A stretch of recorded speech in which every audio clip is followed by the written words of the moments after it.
नमस्कार साथियों, स्वागत है अपने YouTube channel study help Hindi में। फ्रेंड्स, इसमें हम लोग एनटीपीसी सीबीटी 2 और ग्रुप डी की परीक्षा के लिए जो है कि प्रैक्टिस सेट हल कर रहे हैं।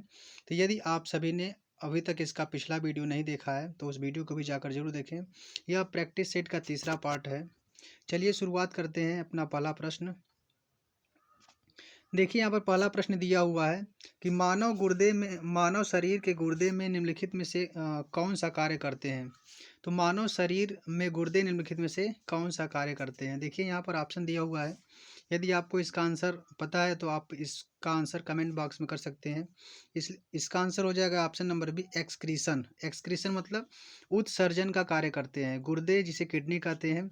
मनुष्य के शरीर में 2 किडनियाँ पाई जाती है। जैसे शरीर में जो अपशिष्ट पदार्थ होते हैं ब्लड में, तो किडनी ब्लड को छानने का काम करती है। ब्लड में यूरिया हो गया, अमोनिया हो गया, ऐसे अपशिष्ट पदार्थ होते हैं जिसको शरीर की आवश्यकता नहीं होती है, तो वह किडनी के माध्यम से छन कर और मूत्र के माध्यम से शरीर के बाहर कर दिया जाता है। तो मानव शरीर में किडनी का क्या कार्य होता है? उत्सर्जन का कार्य होता है। अगला प्रश्न देखिए, दही के निर्माण के लिए उत्तरदायी जीवाणु कौन सा है। तो दही बनाने में जो उत्तरदायी जीवाणु होता है वह कौन सा है? इसका आंसर हो जाएगा ऑप्शन नंबर ए, लैक्टोबैसिलस। लैक्टोबैसिलस जो जीवाणु है वह दही के निर्माण में आवश्यक है। अगला प्रश्न देखिए, यहाँ पर मायोग्लोबिन निम्नलिखित में से किस प्रक्रिया में शामिल है। यहाँ पर देखिए फ्रेंड, दिया है सब ऑप्शन। मांसपेशियों का निर्माण, हड्डी गठन, मांसपेशियों में जैव रासायनिक प्रतिक्रिया का उत्प्रेरण, और ऑप्शन दिया है चौथा, ऊर्जा उत्पादन के लिए आवश्यक होने तक मांसपेशियों में ऑक्सीजन का भंडारण। तो इसका आंसर क्या हो जाएगा? ऑप्शन नंबर डी, क्योंकि जो मायोग्लोबिन होता है ऊर्जा उत्पादन के लिए आवश्यक होने तक मांसपेशियों में ऑक्सीजन का भंडारण करता है। यही कारण है जो स्तनधारी सील और व्हेल होती हैं पानी के अंदर काफ़ी लंबे टाइम तक रह लेती हैं, क्योंकि उनके मांसपेशियों में उनके उनके उनके पास मायोग्लोबिन की मात्रा ज़्यादा होती है, जिसके कारण वह ऑक्सीजन को लंबे समय तक स्टोर कर पाती हैं और वह ऊपर आती रहती हैं अपना ऑक्सीजन लेने के लिए। देखिए, यहाँ पर अगला प्रश्न दिया है, डैश की प्रक्रियाओं के कारण वसा युक्त भोजन बासी हो जाता है। तो किसके कारण वसा युक्त भोजन बासी हो जाता है? इसका आंसर हो जाएगा ऑप्शन नंबर ए, ऑक्सीडेशन। ऑक्सीडेशन के कारण वसा युक्त भोजन जो है कि बासी हो जाता है। इसके बाद अगला प्रश्न है, निम्नलिखित में से कौन पोटेशियम फिटकरी का रासायनिक सूत्र है। तो इसमें आप सभी को बताना है कि पोटेशियम फिटकरी का रासायनिक सूत्र कौन सा है। इसका आंसर हो जाएगा ऑप्शन नंबर ए, KAlSO4 ट्वाइस। पोटेशियम फिटकरी का सूत्र क्या हो जाएगा? KAlSO4 twice. अगला प्रश्न देखिए फ्रेंड्स, निम्नलिखित में से ऊष्मा का सबसे अच्छा संवाहक कौन सा है। तो बेस्ट कंडक्टर इसमें से बताना है। इन चारों ऑप्शन में से आपको बताना है कि ऊष्मा का संवाहक सबसे अच्छा कौन सा होगा। तो इसके लिए आंसर हो जाएगा ऑप्शन नंबर बी, मरकरी। पारा जो है कि इन ऑप्शन में से ऊष्मा का सबसे अच्छा संवाहक होगा। और पारा एक ऐसी धातु है जो कि सामान्य तापमान पर द्रव अवस्था में रहती है। वैसे ऊष्मा का सबसे अच्छा चालक चांदी को माना जाता है। अगला प्रश्न देखिए, यहाँ पर निम्नलिखित में से कौन एक अंतःस्रावी ग्रंथि नहीं है। तो आपको इसमें से बताना है कि कौन सी जो है कि चार ऑप्शन में से कौन अंतःस्रावी ग्रंथि नहीं है। तो इसका आंसर क्या हो जाएगा? ऑप्शन नंबर डी, आर्टरीज, जो कि धमनी है।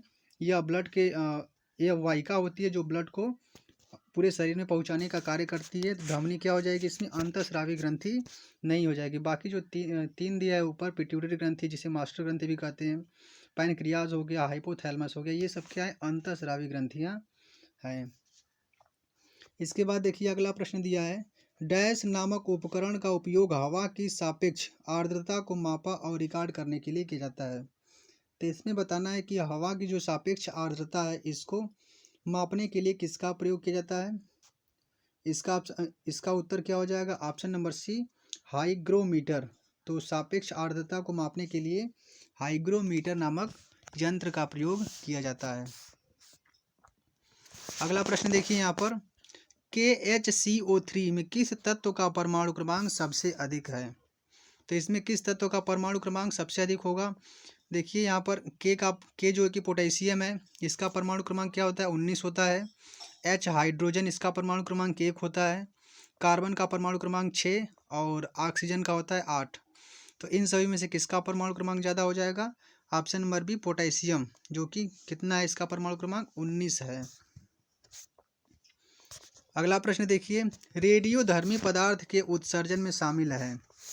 तो रेडियोधर्मी पदार्थ के उत्सर्जन में कौन कौन से शामिल है, तो देखिए इसका सभी आंसर सही हो जाएगा। अल्फा किरण, बीटा किरण और गामा किरण, ये सभी किरणें शामिल होती हैं, क्योंकि जो रेडियोधर्मी तत्व होते हैं उनमें एक अस्थिर नाभिक होता है। जब वो अपने स्थिरता की ओर पहुँचते हैं तो उससे पहले जो है कि वह अल्फा बीटा गामा किरणों को उत्सर्जित करते हैं। तो इसका आंसर क्या हो जाएगा, ऑल ऑफ द एबव, सभी किरणें हो जाएंगी अल्फा बीटा और गामा। अगला प्रश्न देखिए यहाँ पर, हॉर्नबिल महोत्सव किस राज्य में मनाया जाता है। हॉर्नबिल महोत्सव किस राज्य में मनाया जाता है, इसका आंसर क्या हो जाएगा, option number D Nagaland. Hornbill महोत्सव नागालैंड में मनाया जाता है। हॉर्नबिल महोत्सव को जो है कि त्योहारों का त्यौहार भी कहा जाता है।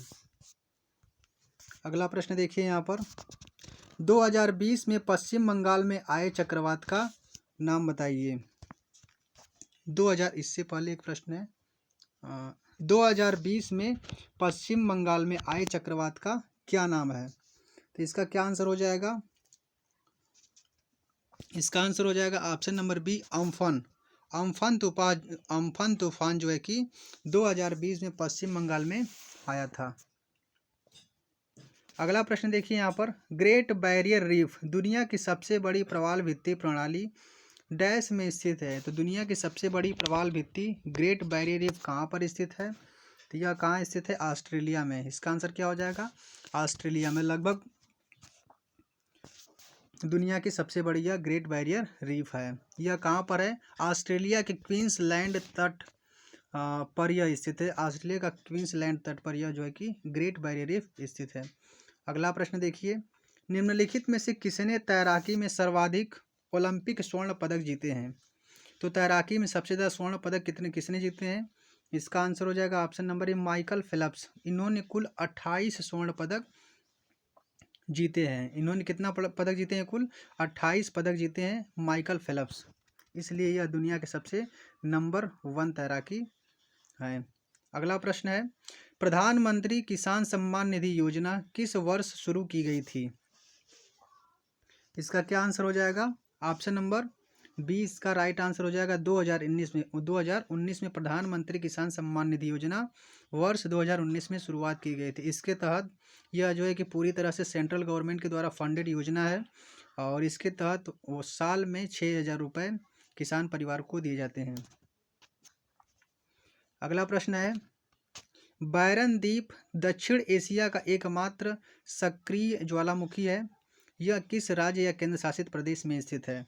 तो बैरन आइलैंड किस राज्य या केंद्र शासित प्रदेश में स्थित है, तो इसका आंसर क्या हो जाएगा, ऑप्शन नंबर सी अंडमान और निकोबार में बैरन आइलैंड स्थित है। अगला प्रश्न देखिए, टारगेट 3 बिलियन नामक पुस्तक किसके द्वारा लिखी गई है। तो टारगेट 3 बिलियन पुस्तक किसके द्वारा लिखी गई है, तो इसका आंसर क्या हो जाएगा, यहाँ पर देखिए दोनों ऑप्शन सही होगा। सृजन पाल सिंह और APJ अब्दुल कलाम दोनों सही होगा, इसलिए इसका आंसर क्या हो जाएगा, option number D target 3 billion APJ Abdul Kalam और सृजन पाल सिंह दोनों के द्वारा लिखी गई है।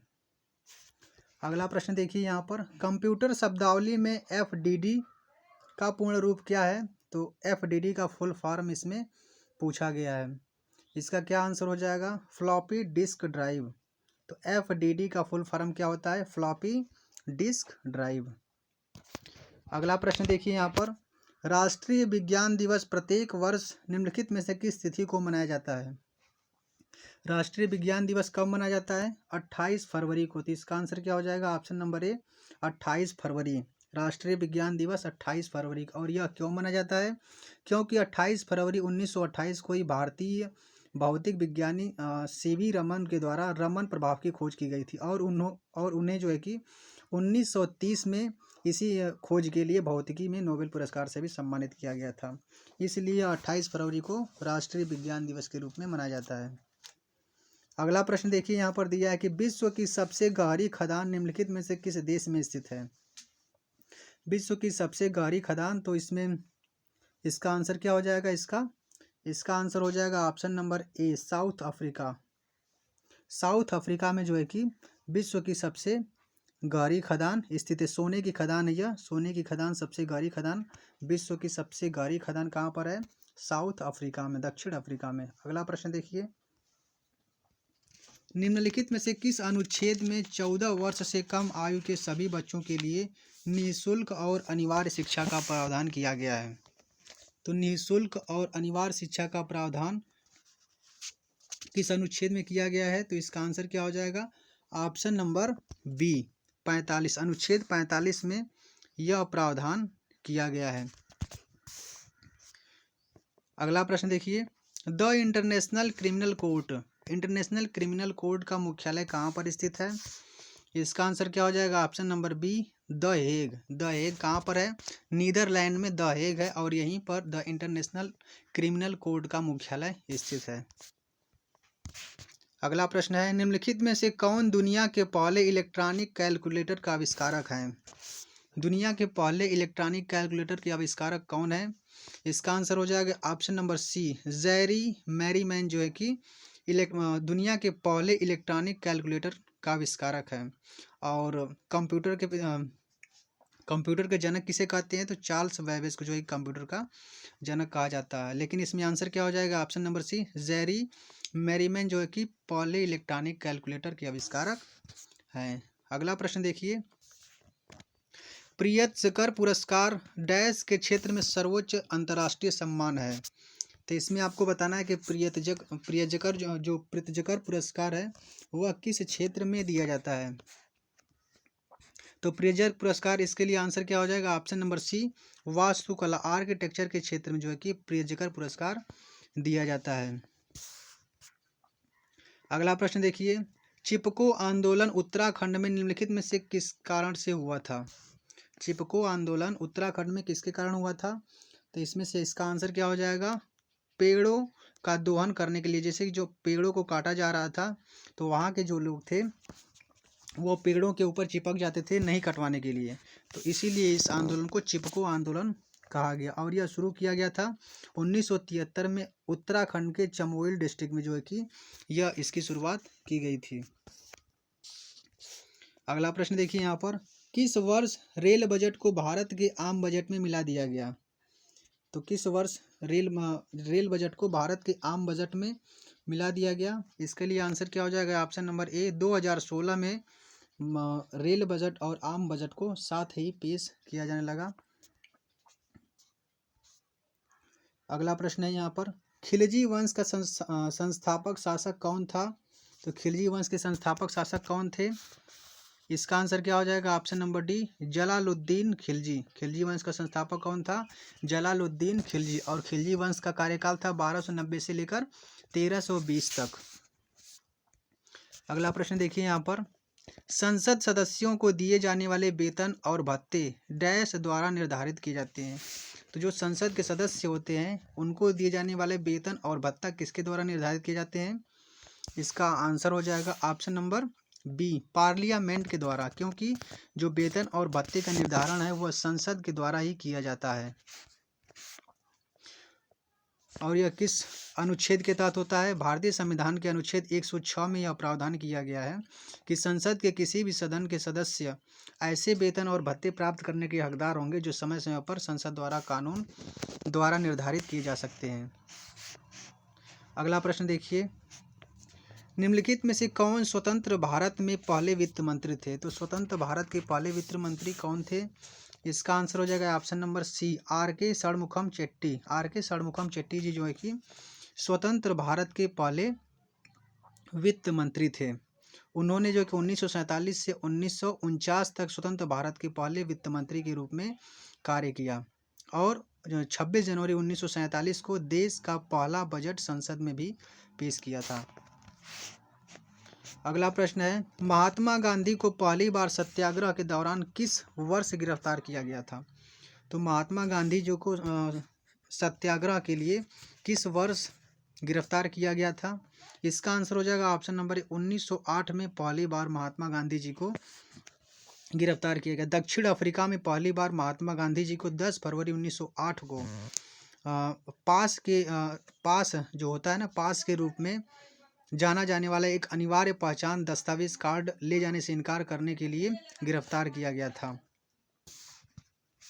तो पहली बार इनको 10 फरवरी 1908 को, वो भी साउथ अफ्रीका में गिरफ्तार किया गया था। अगला प्रश्न है, आचार्य विनोबा भावे ने 1940 में व्यक्तिगत सत्याग्रह की शुरुआत किस स्थान से की थी? आचार्य विनोबा भावे जी के द्वारा 1940 में व्यक्तिगत सत्याग्रह की शुरुआत किस स्थान से की गई थी? इसका उत्तर हो जाएगा option number D, Pawnar Maharashtra में। पवनार महाराष्ट्र से जो है कि आचार्य विनोबा भावे ने 1940 में व्यक्तिगत सत्याग्रह की शुरुआत की थी। अगला प्रश्न देखिए यहाँ पर, भारत की संविधान सभा की उद्घाटन बैठक की अध्यक्षता किसने की थी? तो इसका आंसर क्या हो जाएगा? ऑप्शन नंबर सी, सच्चिदानंद सिन्हा, जो कि संविधान सभा की पहली बैठक जो हुई थी 9 दिसंबर 1946 को, उस समय सच्चिदानंद सिन्हा जी को संविधान सभा का अस्थायी बैठक नियुक्त किया गया था। इसके बाद जो है कि डॉक्टर राजेंद्र प्रसाद जी को अस्थायी अध्यक्ष के रूप में नियुक्त किया गया। तो इसका आंसर क्या हो जाएगा? डॉक्टर सच्चिदानंद सिन्हा। अगला प्रश्न देखिए, भारतीय संविधान के किस अनुच्छेद के तहत सांस्कृतिक और शैक्षिक अधिकार दिए गए हैं? तो कल्चरल और जो है कि कल्चरल एंड एजुकेशनल राइट किस अनुच्छेद के अंतर्गत दिए गए हैं? इसका उत्तर क्या होगा? ऑप्शन नंबर डी, अनुच्छेद 29 से लेकर अनुच्छेद 29 और 30 में सांस्कृतिक और शैक्षिक अधिकार दिए गए हैं। अगला प्रश्न है, भारत की संविधान सभा की संघ शक्ति समिति के अध्यक्ष कौन थे?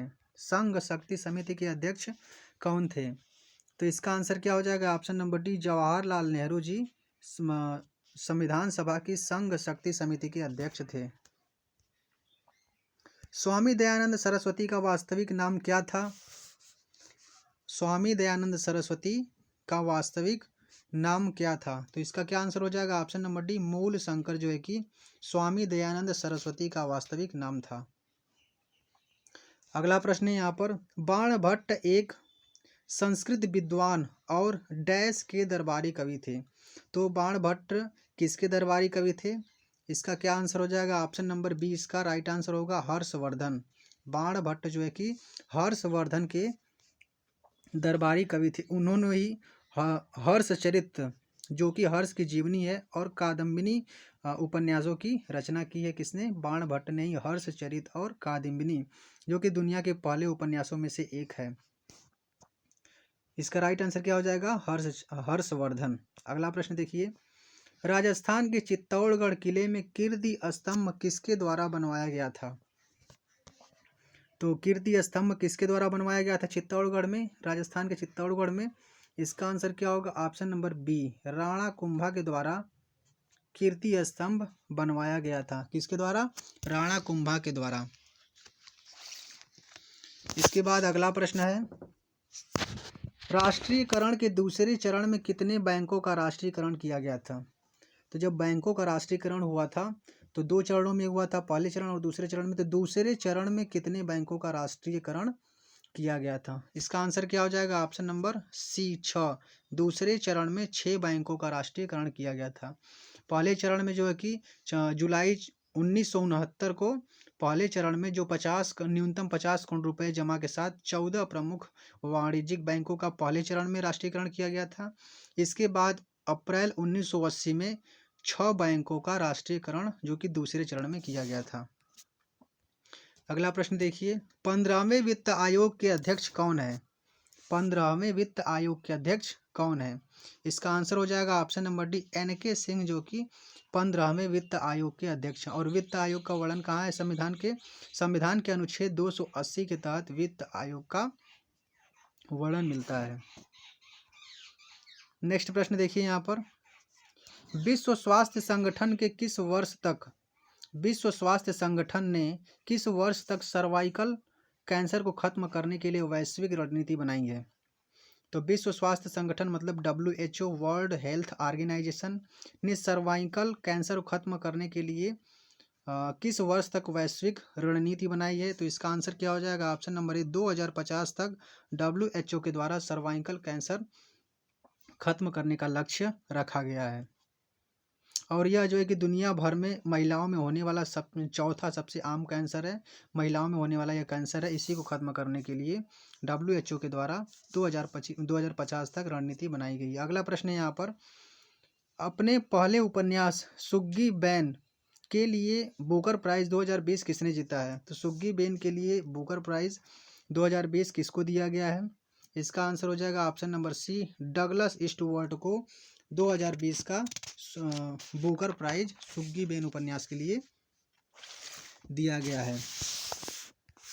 अगला प्रश्न है यहाँ पर, बच्चों के लिए विश्व की पहली ट्राम लाइब्रेरी भारत के किस राज्य में है? तो इसका आंसर क्या हो जाएगा?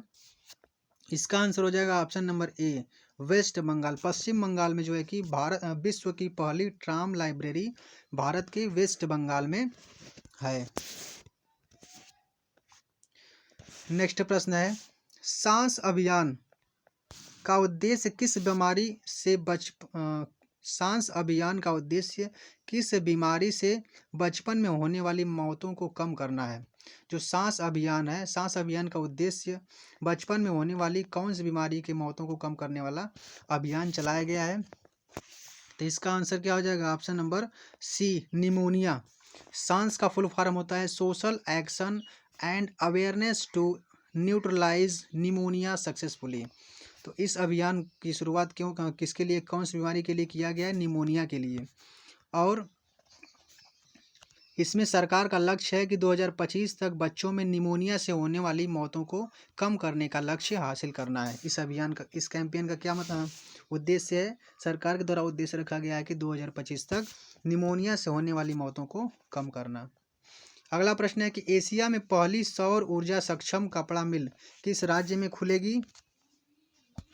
तो इसका आंसर क्या हो जाएगा? Option number B, Maharashtra. इसका आंसर क्या हो जाएगा? ऑप्शन नंबर बी, महाराष्ट्र, जो कि एशिया में पहली सौर ऊर्जा सक्षम कपड़ा मिल कहाँ पर खुलेगी? महाराष्ट्र में। नेक्स्ट प्रश्न है यहाँ पर, हावेरी रेलवे स्टेशन निम्नलिखित में से किस राज्य में है? इसका आंसर हो जाएगा ऑप्शन नंबर ए, कर्नाटक में। हावेरी रेलवे स्टेशन कर्नाटक में स्थित है। अगला प्रश्न देखिए यहाँ पर, सूर सरोवर झील जिसे रामसर साइट्स में जोड़ा गया है किस शहर में स्थित है? सूर सरोवर झील जिसे रामसर साइट्स में जोड़ा गया है वह इसे 2020 में ही अभी जोड़ा गया है, तो यह उत्तर प्रदेश में आगरा में स्थित है। सूर सरोवर झील जिसे कीथम झील भी कहते हैं, 2020 में इसे रामसर साइट्स में जोड़ा गया। यह कहाँ पर है? उत्तर प्रदेश के आगरा में। अगला प्रश्न देखिए यहाँ पर, तेजपुर लीची जिसे भौगोलिक संकेत GI टैग प्राप्त हुआ किस राज्य से संबंधित है? तो इसका आंसर क्या हो जाएगा? ऑप्शन नंबर ए, असम। तेजपुर लीची किस राज्य से संबंधित है? असम से संबंधित है। इसे जो है कि 2015 में भौगोलिक टैग का प्रमाणीकरण प्रदान हुआ और तेजपुर लीची कहाँ की है? असम की। अगला प्रश्न देखिए, भारत का पहला मास गार्डन निम्नलिखित में से किस राज्य में स्थित है? भारत का पहला मास गार्डन किस राज्य में स्थित है? इसका आंसर हो जाएगा ऑप्शन नंबर बी, उत्तराखंड में भारत का पहला मास गार्डन स्थित है। नेक्स्ट प्रश्न देखिए, भारत के वर्तमान मुख्य सूचना आयुक्त कौन है? Chief information commissioner. तो भारत के वर्तमान मुख्य सूचना आयुक्त कौन है? इसका आंसर क्या हो जाएगा? ऑप्शन नंबर बी, यशवर्धन के सिन्हा जी भारत के वर्तमान मुख्य चुनाव आयुक्त हैं। फ्रेंड्स, वीडियो पसंद आई हो तो वीडियो को लाइक जरूर करें और यदि आप इस चैनल पर नए हो तो चैनल को सब्सक्राइब जरूर करें। मिलते हैं नेक्स्ट वीडियो में अगले प्रैक्टिस सेट के साथ, तब तक के लिए धन्यवाद।